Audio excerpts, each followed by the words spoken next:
My anti-Scotch Gambit? Yes, there is such a thing like anti-Scotch or counter-Scotch Gambit as I call it. And you don't want to miss that.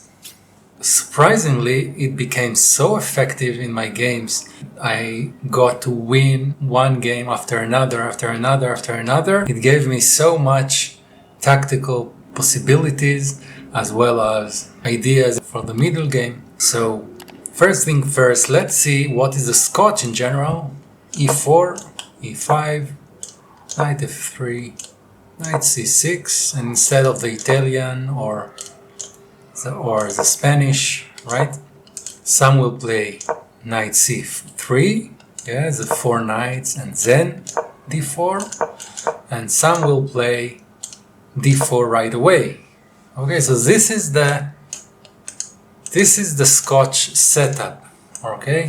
With the pressure on this pawn, it's kind of very known setup to play the Scotch, very decent opening with white. There is also the Scotch Gambit, not the anti-Scotch Gambit, so be aware not to confuse between the two things. This is Gambit for white, which is very interesting, by the way, with the idea of coming here and then coming here with checkmate, and yeah, lots of interesting stuff. I will not cover it in this video, however. But what I mean here is D6. This is my anti-Scotch Gambit, which is not recommended by engine. You can see already white is slightly better. However, in online chess, especially in blitz games, if he takes, then you don't take back because the queen's trade and you are not good. You go here. Now pinning the knight to the queen, and most of the player will take here, and then you take back over there. And now, all of a sudden, you are threatening, after he castles short, to do a check and expose the queen after placing the rook over here. You can also get to this position by Nimzowitsch defense, doing this. I made a complete video about the Nimzowitsch defense, very interesting and unfamiliar response for black to e4, a complete guide about Nimzowitsch defense with focus on my approach, my sidelines. In the video I cover this, which is very common, and then you bring your knight here and make a pressure on white in the king side. I will put a card in the end of the video, or you can find it in the description below. But now we are here for this move that brings us back to the Scotch setup, right? You can simply take, by the way, this is a standard Scotch variation, right? However, this kind of boring, kind of equal game, open and very simple setups. I like more the tactical approach you have with this gambit. If he takes on e5, then you don't want to take back because he trades queens. What I like to do here is go with the bishop to here, and then lots of players will want to take here, right? And then you take back with your bishop, and then look about this position, how you can take advantage of this open file for your rook and castling the queen side. It becomes very tricky for white. So let's say he goes here, you go here because we don't want him to enter with the knight to here, and then you could do that. So let's say he goes here, then you go here. Now if he castle, then you castle in the queen side. And now because you lost in the gambit to this pawn, now you are threatening to expose an attack on his queen, and it's very dangerous. Now let's say he runs away from this attack, protecting this pawn, then you can either doubling your attack here or starting an attack in the king side, or even better, do something like this and attacking both this and this. And if he runs away, then you can take either with your bishop or with your knight I think it's better with a knight. And then you go here.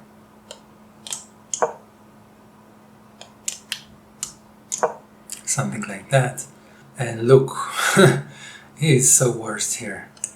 You're attempting to go here. Wow, I don't want to be white here. So, other possibilities in this variation.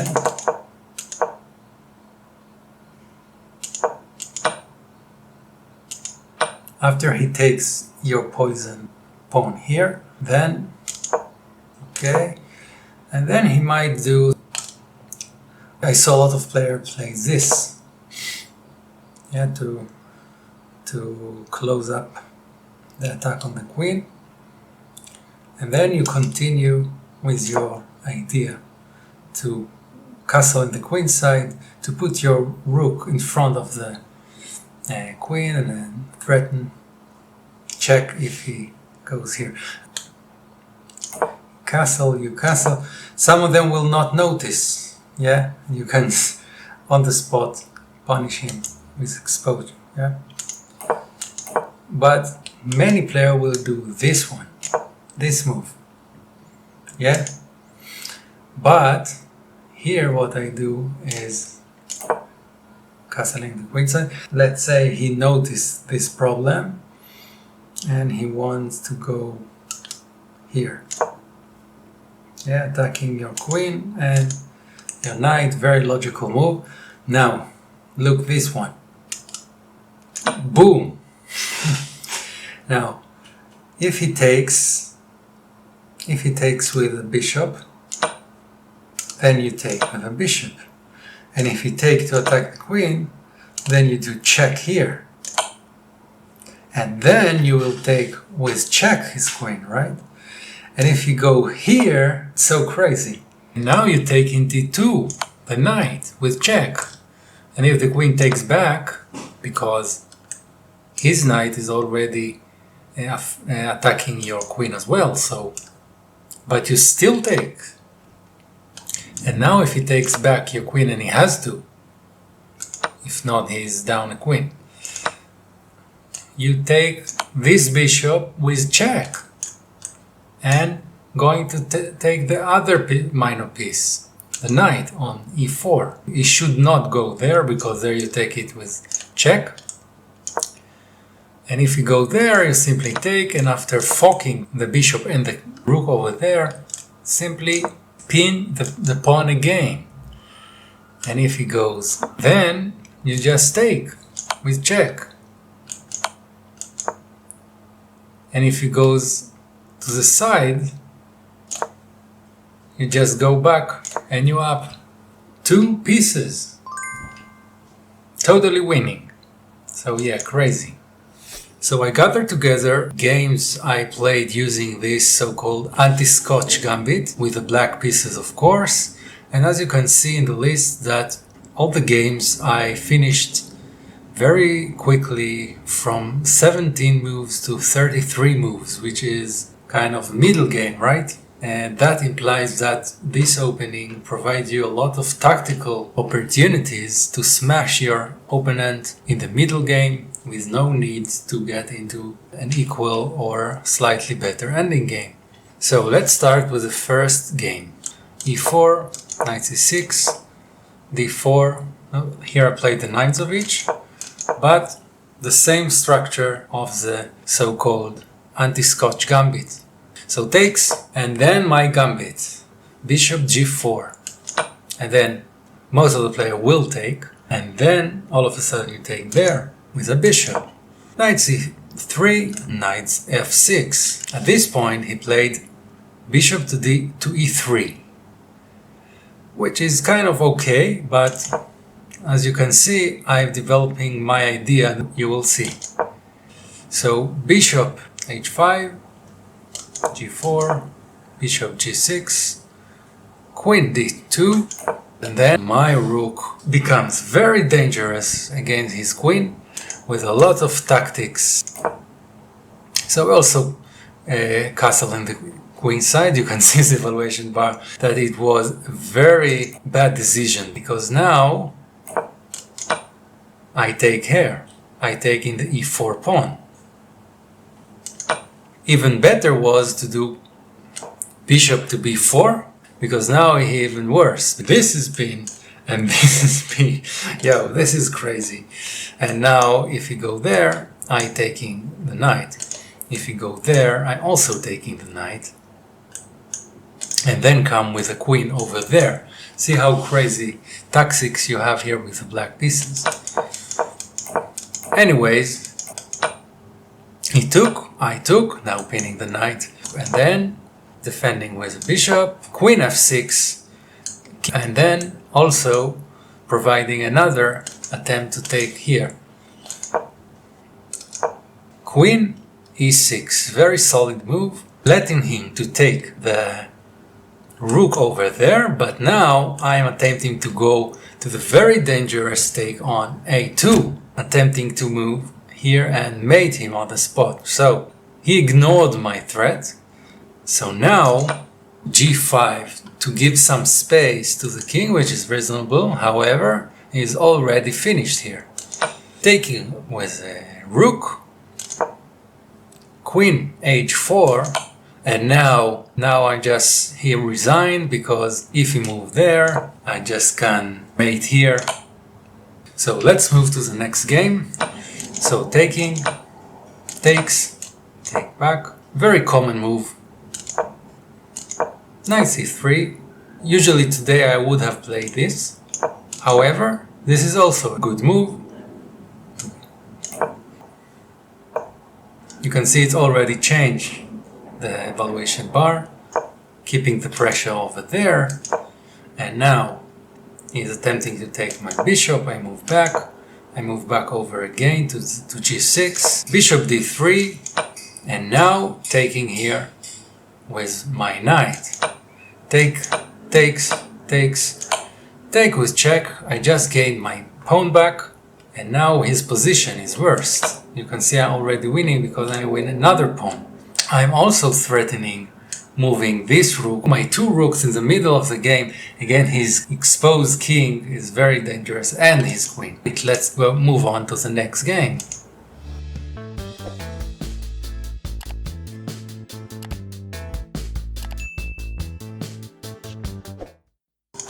So takes.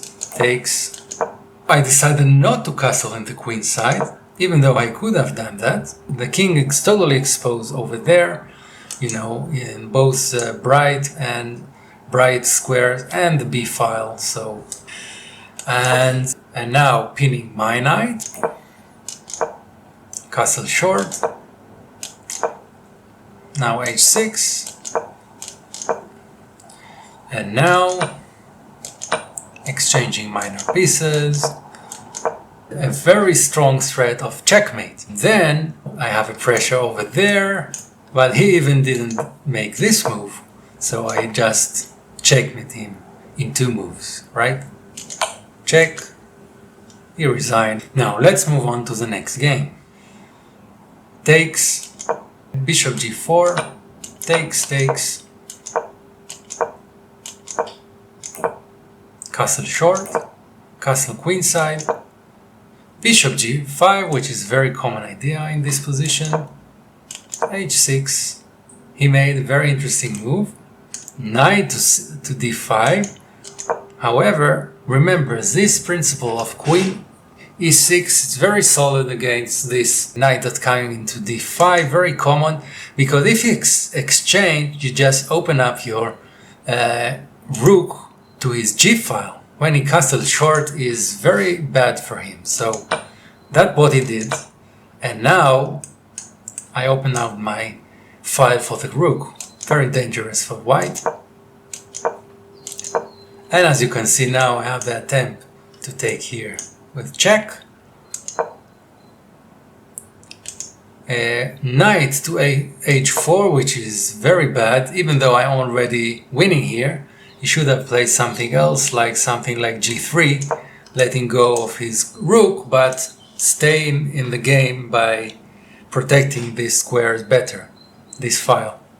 But still you have the same idea to moving forward this pawn, doubling up your rooks maybe there. So, back to the game.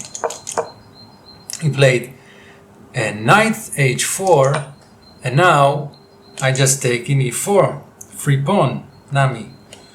And all of a sudden, now I'm attempting to take here check with exposing this rook. Now you know what you should do here. Take a moment. I could have played that, and I should have played that, maybe.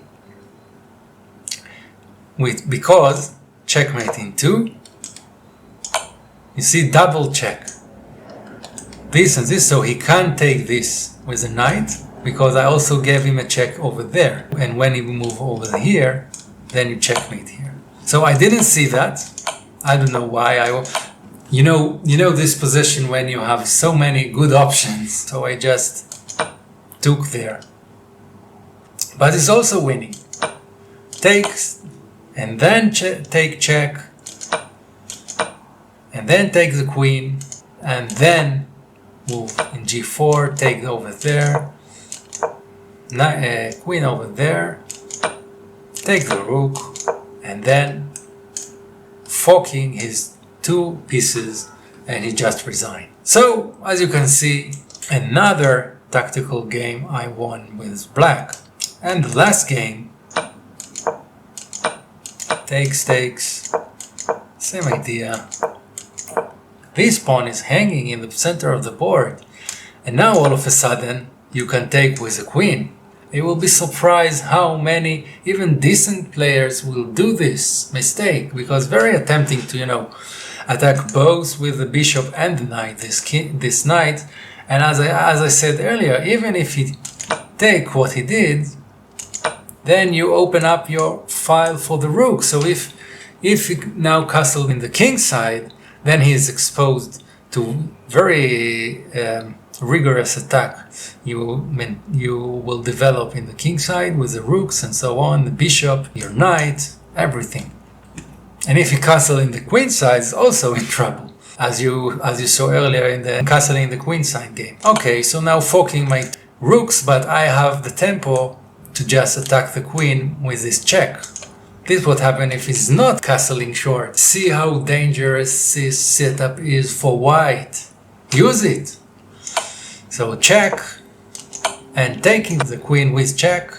I wanted to keep the pressure on his king. And here I just move back with my bishop. Very solid move there, not too crazy.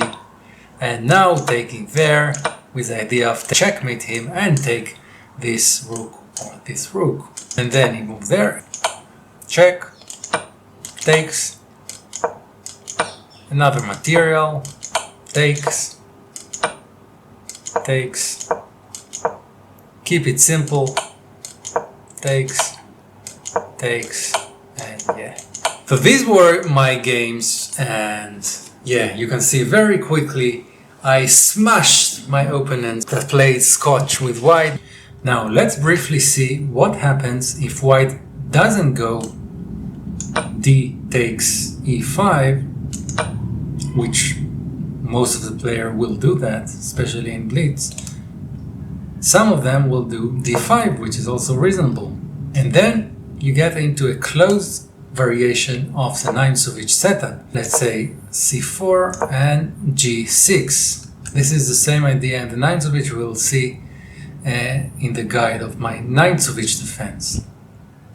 So knight g6, developing a pressure in the king side, and the only difference between this line and the usual Nimzowitsch setup is that now the bishop is closed by the d6 pawn. You can't move here or there to pin the knight, which usually goes here. So you simply go there and following the knight f6.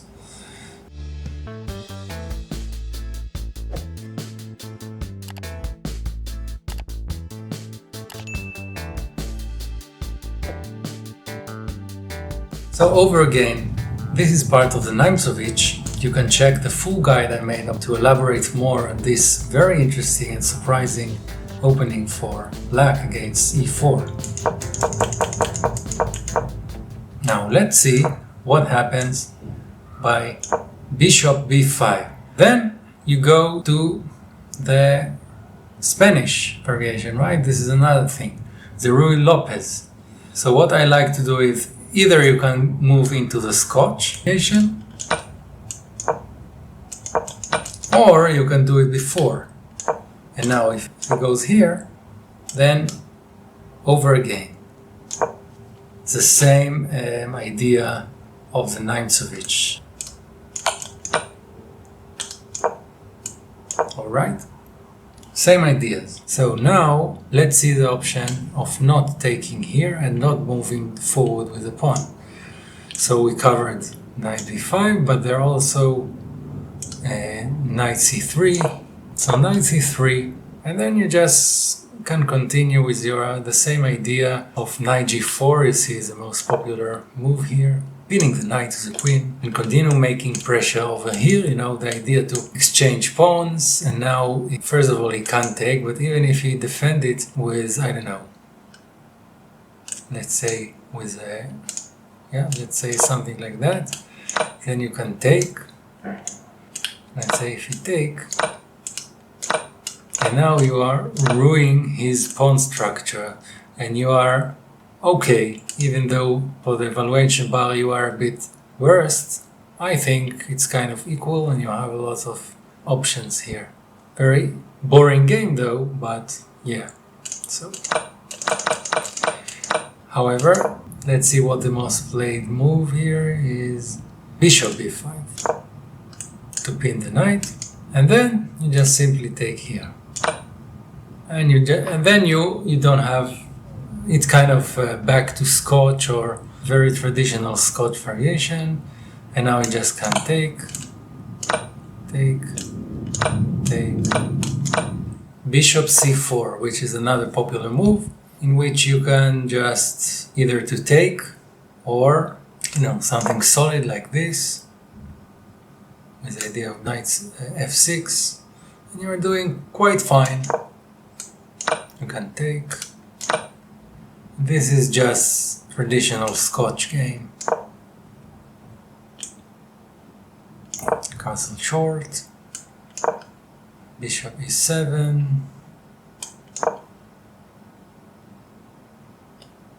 Orient takes.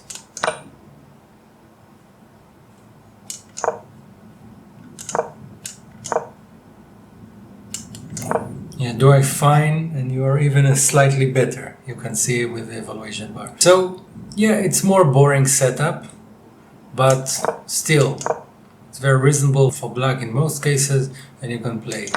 Now we are gonna see what happens if he does take in e5, but not in d6. Yeah, you must be wondering when I show you all the variations. 90% of the player will take there, because yeah, why not? Free pawn. I already took here, so why not there? However, if your opponent will not take there, then you will take there with your knight, attempting to attack the f3 spot with both your bishop and the knight, which is pinned. Okay, so let's say he does something like knight c3, and you take with a knight. And if he goes bishop e2, then it's more solid and less tactical game, as I showed you with the gambit accepted. But even if it's declined, you're still okay. You have the same material and you are doing fine. Something like that. Castle short. Knight f6. And it's playable. Otherwise, you can also pin your knight over there, and then you can simply take with a pawn. Now he has to trade or to castle short. If you take there, which is also possible, you just simply take back, and although you have a weak pawn structure, you are the one who owns the two bishops for the ending game. Exchange queens, and yeah, it's playable. While white has, by agents, slightly better position, as I said, for ending game you have the two bishops, so you're doing fine.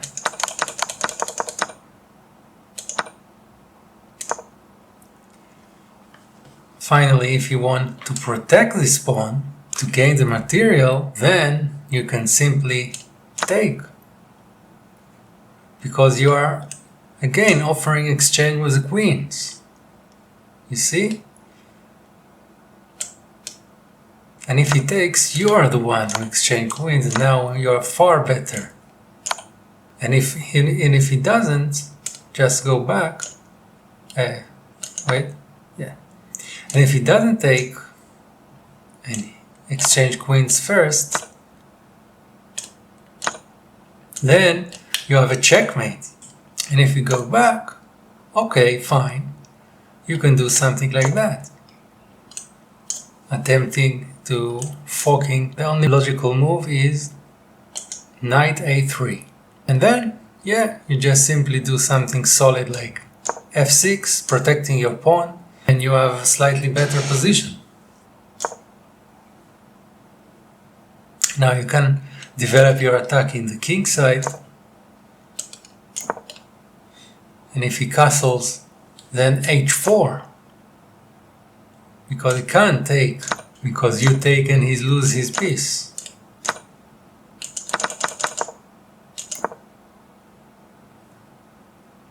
So now he does h3 or h5 to hold on the position without losing the bishop. So now you can do something solid like a6 to protect this threat of the check. But if you move there, you know, this is crumbling. So yeah, you have a slightly better position, as you can see, even with the evaluation bar. This is kind of position you want to have with black, and yeah, you're totally fine here. So I hope you enjoyed this video on the Anti-Scotch Gambit. I believe I invented it because I haven't found any information about this variation yet. I do believe that it's very rare if existed, and yeah, I use it all the time, whether with knight f3 first or from the Nimzowitsch. This is the Nimzowitsch setup, or you can respond with e5 and get it from there to avoid the boring Scotch game, right? d6.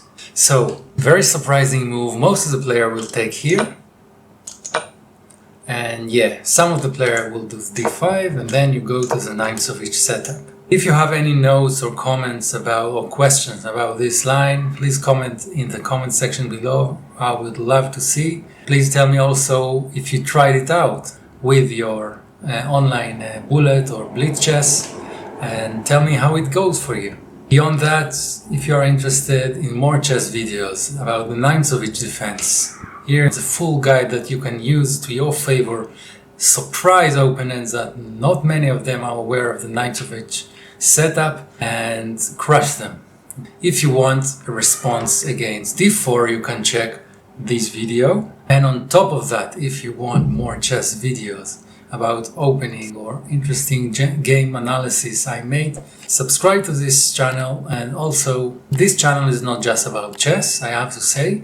The major part of the channel is about entrepreneurship, self-discovery, helping you understand yourself better and find your strengths, and make a blog on your hobby or a YouTube channel to leverage your strengths into a profitable niche business. So I deliver a lot of tips and insights from my journey, and you can check it out and check my other video out and subscribe to this channel. So bye for now, and see you in the next video.